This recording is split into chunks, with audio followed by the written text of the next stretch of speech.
कि हमारे संत जन तो कहते हैं कि न्यूज बनाने वाले जो मीडिया के पत्रकार हैं, हमारे लोकतंत्र का चौथा स्तंभ है मीडिया। वो कैसा होना चाहिए, कैसा है? कहा बिजली को फैलाने में जो भूमिका तार की है, यात्रा को पूरी करने में जो भूमिका कार की है, ऐसे ही समाज में अच्छे विचारों को फैलाने में वही भूमिका पत्रकार की है। और पत्रकार की वही भूमिका होनी भी चाहिए जो हमारे मीडिया के लोग कर रहे हैं। हमारे बीच में आज ये सीबीएन न्यूज चैनल के सीबीएन न्यूज 18 के चैनल के श्री मजहर शेख जी और अजहर शेख जी, देखिए दोनों लोग कितने ट्विंस हैं मुझे लगता है, और दोनों सेम ड्रेस में। इनका हम जोरदार इस कथा पंडाल में स्वागत करते हैं, इनका अभिनंदन करते हैं। और ड्रेस भी उनकी सेम है, दाढ़ी भी सेम है, सब कुछ सेम है जो है। तो आज उनका इस कथा पंडाल में स्वागत है, अभिनंदन है।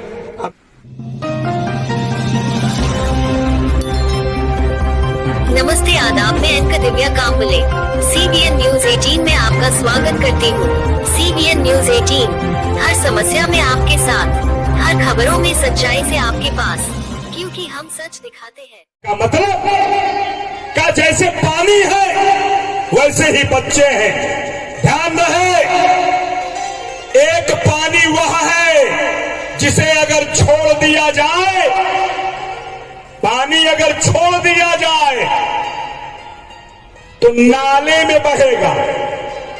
पानी अगर छोड़ दिया जाए तो नाले में बहेगा, लेकिन अगर पानी को मोड़ दिया जाए, पानी अगर छोड़ दिया जाए तो नाले में बहेगा, लेकिन पानी को मोड़ दिया जाए तो जाकर के पावर प्लांट में वो बिजली पैदा करके पूरे संसार को प्रकाशित भी कर सकता है पानी।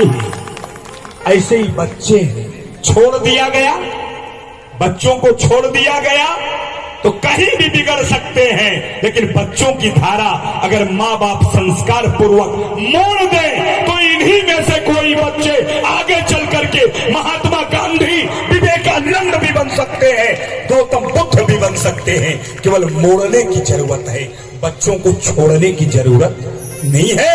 इस बात का ध्यान बना रहे। तो आइए, हनुमान जी ने कहा प्रभु जो मैंने 3 काम और किया, करना नहीं चाहता था लेकिन इशारा आपका था। कहा क्या? कहा जब मैं मैया जानकी से मिला उस समय पहला इशारा आपका हुआ। कहा क्या? कहा उसी समय त्रिजटा को कहना था आकर के। भगवान का यही टेलीफोन है भाई, उस समय टेलीफोन नहीं था ना, तो यही फोन है। सपने बानर लंका। अच्छा नहीं, बढ़िया है। तो भैया अच्छी बात है, न्यूज चैनल वाले भी आए हैं और अच्छी बात है भाई, उनको समय मिला, अच्छे काम में पहुंचे हैं। नहीं भाई, न्यूज वाले भी बहुत बिजी हैं इस समय, दुनिया भर के सारे समाचार हमारे संसार में चल ही रहे हैं। तो फिर भी कम से कम समाचार और न्यूज वाले आज इतनी अच्छी व्यवस्था बनाए हुए हैं समाज में कि लोगों को आगाह कर रहे हैं, अच्छे बड़े बड़े खतरों से बचा रहे हैं। हमें तो अच्छा लगता है और पत्रकार को देख के हमें और प्रसन्नता होती है, इसलिए और सदैव करते हैं अच्छे कामों का भाई प्रचार। हम कहते हैं नहीं होगा अच्छे काम का प्रचार तो लोगों में ये बात जन जन तक जो फैलेगी, कहीं न कहीं मीडिया के माध्यम से फैलती है। आज सारी चीजें मीडिया के द्वारा फैल रही हैं, तो बुराई सच्चाई ये है, अगर बुराई फैल सकती है तो सच्चाई को अगर फैलाने का प्रयास किया जाए तो सच्चाई भी और ढंग से फैल सकती है। आज हनुमान जी कह रहे हैं प्रभु जैसे ही मैं अशोक वाटिका में अशोक वृक्ष पर बैठा था और आप का इशारा मिला, त्रिजटा ने कहा सपने बानर लंका जारी। हनुमान जी ने कहा मैं उसी समय समझ गया ये त्रिजटा नहीं बोल रही, त्रिजटा नहीं बोल रही है। कहा तो भगवान ने, हनुमान जी ने कहा जब आपका सुना मैंने कि टेलीफोन आया है तो आगे काम पर लग गया, उसे कर दिया।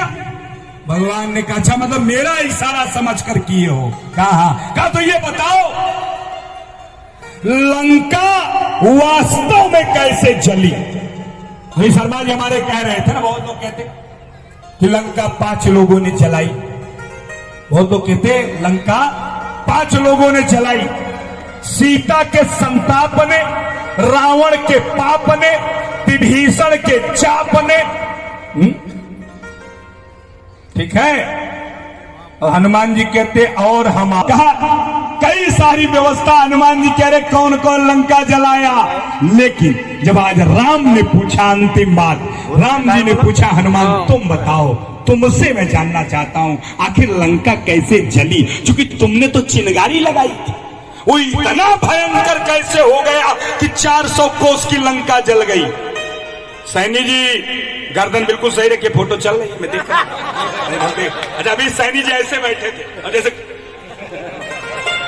गजब वाले सिस्टम, गजब फोटो को जगह आदमी ज्यादा सावधान रहता, एक कैमरा के सामने और दूसरा ससुराल में, बिल्कुल अलर्ट, 24 घंटा अलर्ट रहेगा। हम देखें घर चाहे 20 रोटी खाता हो, लेकिन ससुराल में जब पहुंचेगा और सांस लेकर निकलेगी रोटी तो 1.5 रोटी के बाद इससे ज्यादा हम खाते नहीं।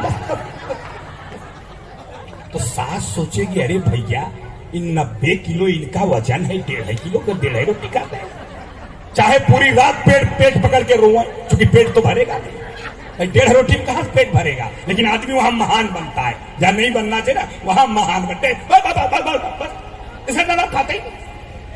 जो आदमी घर में 9 बजे उठता है सो करके, जब ससुराल जाए तब देखो 5 ही बजे भोर जूता पहन के दौड़ने लगेगा। काहे? हम तो मॉर्निंग वॉक कर रहे हैं ना 5-6 साल से।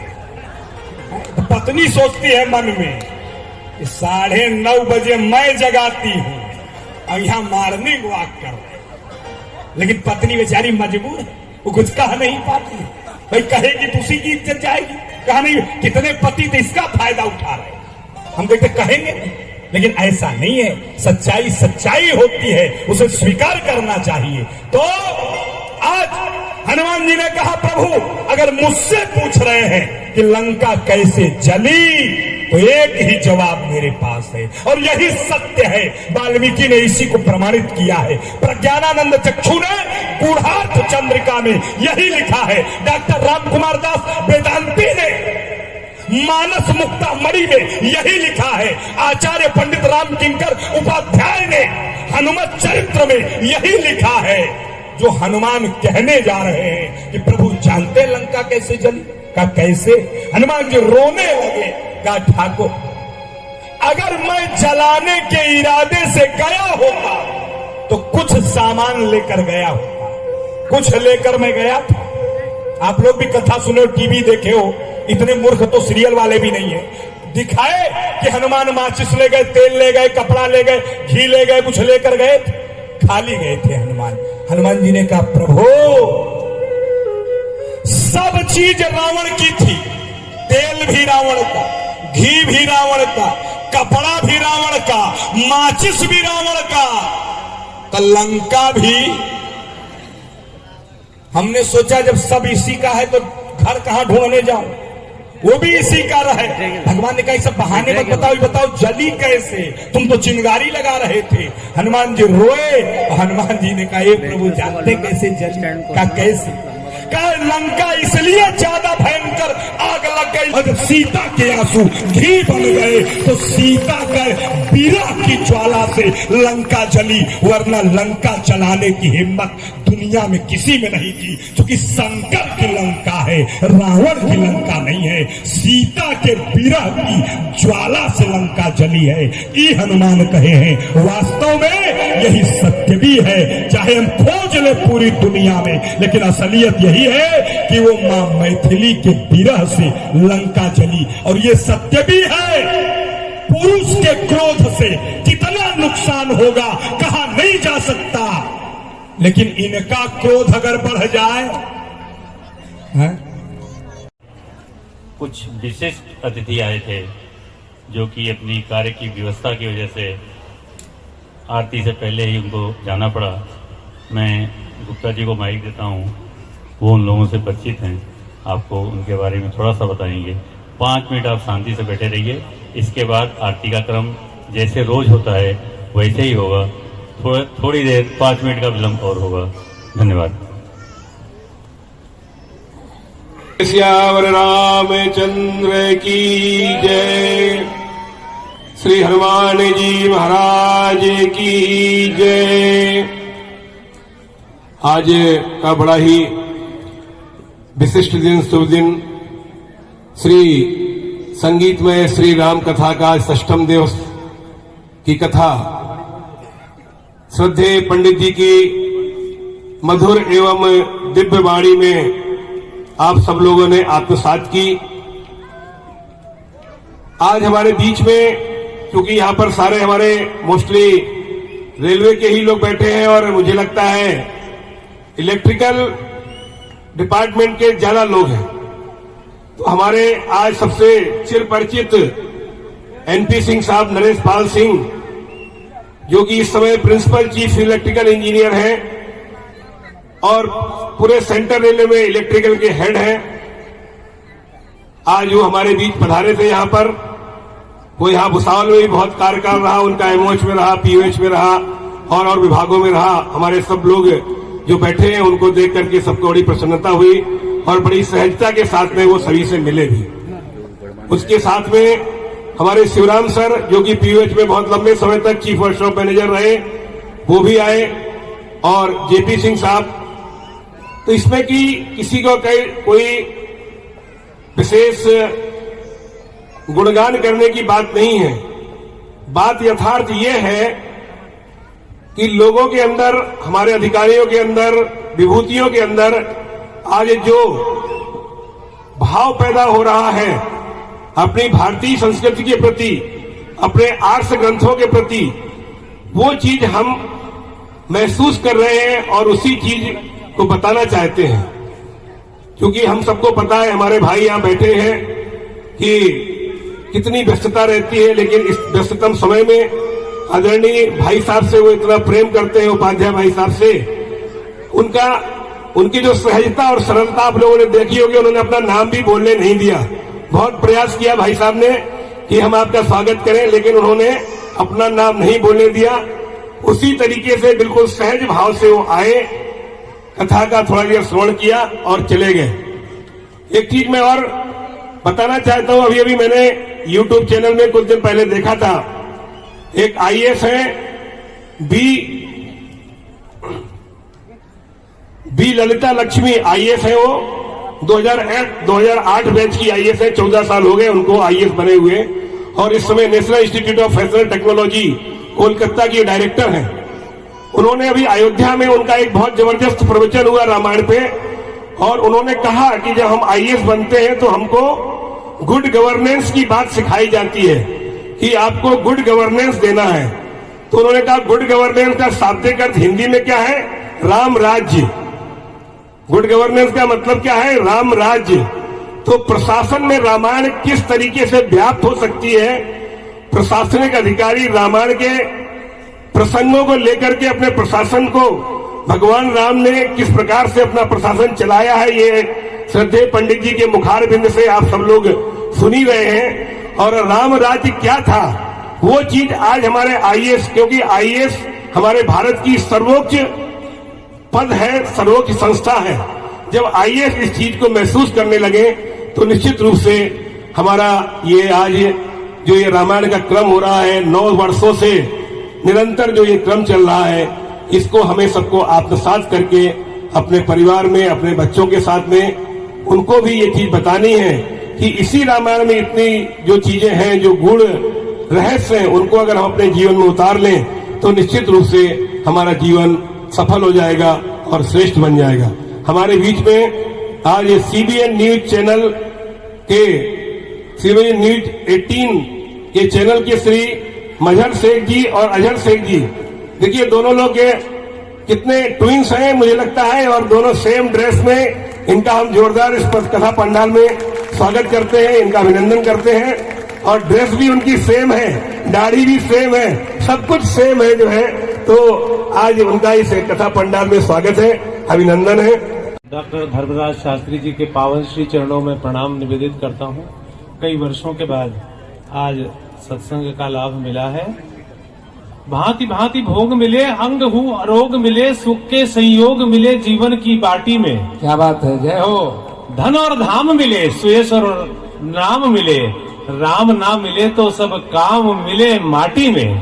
क्या बात है, जय हो। आज यह आनंद मिला है और मुझे साकेत वासी बिंदु जी महाराज का पद याद आ रहा है। अभी केवट प्रसंग में सुन रहा था, न जाने कौन से गुण पर दयानिधि रीझ जाते हैं, नहीं स्वीकार करते हैं निमंत्रण नरप सुयोधन का, वो विदुरानी के केलों के छिलकों पर अघाते हैं। न रोए मन गमन में श्री पिता की वेदनाओं पर, उठाकर गीध को निज गोद में आंसू बहाते हैं। और कठिनता से चरण धोकर मिले कुछ बिंदु विधि हर को, वो चरणों तक स्वयं केवट के घर जाकर लुटाते हैं। जय हो। न जाने कौन से गुण पर दयानिधि रीझ जाते हैं। केवट का प्रसंग बड़ा अद्भुत है सज्जनों। केवट अवस्था का नाम है, केवट भक्ति की पराकाष्ठा का नाम है। और यह अद्भुत चरित महाराज श्री के श्रीमुख से हमने सुना है। आपके बारे में बहुत कम लोगों को पता होगा। 5-7 वर्ष या 8 वर्ष पूर्व जब भुसावल में आए थे, तब करीब 1-2 घंटे तक सत्संग हुआ। ये उस परंपरा से है जहाँ पूज्यपाद विजयानंद जी त्रिपाठी थे, पूज्यपाद रामकिंकर जी महाराज और विनीत जी का नाम तो लिया तो क्या बात है। आज हृदय आनंद से भर गया, हमारा मन तो अयोध्या में है और बहुत आनंद हुआ ये सुनकर। और आज मुझ अकिंचन को यहाँ पर सेवा का अवसर दिया है। आप सबके पावन श्री चरणों में प्रणाम करते हुए यही कहूंगा कि कोई दौलत पर नाज करते हैं और कोई शोहरत पर नाज करते हैं। हम तो गुनहगार हैं ए मेरे बंदा परवर, हम तो तेरी रहमत पे नाज करते हैं। तात मिले पुनिमात मिले, सुत भ्रात मिले, युवती सुखदाई, राज मिले गजबाज मिले, सब साज मिले मन वांछित पाई, लोक मिले विधि लोक मिले, सुरलोक मिले, बैकुंठम जाई, सुंदर से सब साज मिले, पर संत समागम दुर्लभ भाई। आज संत मिले, सत्संग मिला, हम भाग्यशाली हैं। हमारे गुरुदेव कहते थे, आराम की तलब है तो एक काम कर, आराम की शरण में बस राम राम कर। और मैं उनको प्रणाम करते हुए आरती के लिए आप सबको आमंत्रित करता हूँ। श्रीमान हमारे परम श्रद्धेय उपाध्याय जी के हम सब ऋणी हैं, गड़करी नगरी नहीं भुसावल ऋणी है। और इनके चिरंजीव हमारे परम अभिन्न आज बहुत दिनों के बाद मुझे मिले हैं, इनको भी प्रणाम है। ताकि इनके कारण से आज इतने लोगों को सत्संग का लाभ मिला है। आरती होगी तन से मन से हृदय से। और कल तो भरत जी का चरित्र होना है, वाह वाह वाह। और अयोध्या कांड का जब विश्राम थल आया तो बाबा ने लिखा है भरत जी के बारे में, श्री राम प्रेम पूर्ण पीयूष न होत जन्म न भरत को, मुनिमन अगम जम नियम संयम विषम व्रत आचरत को, कलिकाल तुलसी से सठनी हठि राम सन्मुख करत को। भरत का अद्भुत चरित्र है जो भरा नहीं है भावों से, बहती जिसमें रसधार नहीं, वह हृदय नहीं है, पत्थर है जिसमें मानव से प्यार नहीं। भरत जी का चरित्र बड़ा अद्भुत है और भाग्यशाली है जो कभी 9 दिन ना आए हो, कल जरूर आना, हमारी हाथ जोड़कर विनती है। भरत का जन्म ही तो भरने के लिए हुआ है, आप यहाँ से भरकर जाएंगे। तेरे दरबार आली की निराली शान ये देखी, सखावत खुद तेरी गलियों में चक्कर काटते देखी, और फैलाया जिसने भी अपना दामन, तेरे दरबार में मालिक तुझे देते नहीं देखा, मगर झोली भरी देखी। आप भरकर जाएंगे भरत जी के भावों से। और महाराज श्री तो बड़े अद्भुत है, हिंदुस्तान में इनका नाम लिया जाता है। वाणी को विराम देते हुए आरती के लिए जो नाम है यहाँ पुकारे जा रहे हैं। चाहूंगा अपनी ओर से, भुसावल वासियों की ओर से, यहाँ तमाम बैठे हुए बहनों और भाइयों की तरफ से मैं बताना चाहूंगा कुछ उस जगह के बारे में, उस परम महान व्यक्ति के बारे में जिसके सानिध्य में बैठकर आप लोग कथा का लाभ ले रहे हैं। वो जगह हजारों ऋषियों मुनियों की कर्मस्थली, ज्ञान स्थली, धर्म स्थली, उस पावन धरती से विश्वनाथ की नगरी, घाटों की नगरी, सनातन धर्म के एक स्तंभ की नगरी, उस परम पूजनीय नगरी काशी से जिस महान हस्ती का आगमन हुआ है हमारे बीच, वास्तुविद, ज्योतिष शास्त्री, मानस मर्मज्ञ परम पूजनीय श्री पंडित धर्मराज शास्त्री जी आज इस व्यास गद्दी पर विद्यमान है। इनके बारे में मैं क्या बताऊं, मां सरस्वती का इनकी जीवावास है। मां सरस्वती का लोग बोलते हैं कि जीवावास है। सरस्वती कहने का मतलब है जो सभ्य काव्य में, गद्य काव्य में, पद्य काव्य में, कथा काव्य में सब काव्य से परिपूर्ण शास्त्री जी हम लोग के बीच में अपने ज्ञान का सहज भाव से, सरलता से सबके बीच कथा का विस्तरण कर रहे हैं, जिसका आनंद हम सभी भुसावलवासी ले रहे हैं। सबसे बड़ी बात है आपके बारे में मैं क्या बताऊं, आज कथा का 7वां दिन है। मां सीता की शादी के स्वयंवर की बात की गई। कथा के दूसरे दिन मां पार्वती की शादी की गई थी। मैं ये बताना चाहूंगा कि आप जिस नगरी से आए हैं, बाबा विश्वनाथ की नगरी है। देखिए, सूक्ष्म ज्ञान की बात करूंगा मैं। आपने अपने आराध्य कथा के प्रथम दिन भोलेनाथ भगवान शिव के शिवत्व की बखान करी और बात तदंतर भगवान राम के रामत्व की बखान करी। नमस्कार, आदाब। सीबीएन न्यूज 18 में आपका स्वागत है और मैं मजहर शेख। दोस्तों, आज हमारे भुसावल शहर में आप देख सकते हैं कि जो संगीतमय श्री राम कथा इसका आयोजन किया गया था। तो यहाँ पर सभी लोग मौजूद है और जो शास्त्री जी वो भी मौजूद। हम उनसे पूछना चाहेंगे, वो एक संदेश देना चाहेंगे हमारे पूरे भुसावल शहर को, पूरे देशवासियों को, के वासियों के लिए, पूरे देश के वासियों के लिए एक अच्छा एकता का एक संदेश दीजिए। रामचरितमानस हमारा हिंदू सनातन धर्म हमेशा से हर धर्मों को जोड़ने की बात करता है। हमारे भगवान राम अगर धरती पर आए हैं तो हमेशा लोगों को उन्होंने जोड़ा है और जोड़ने का ही कार्य किया है, जोड़ने का ही संदेश दिया है।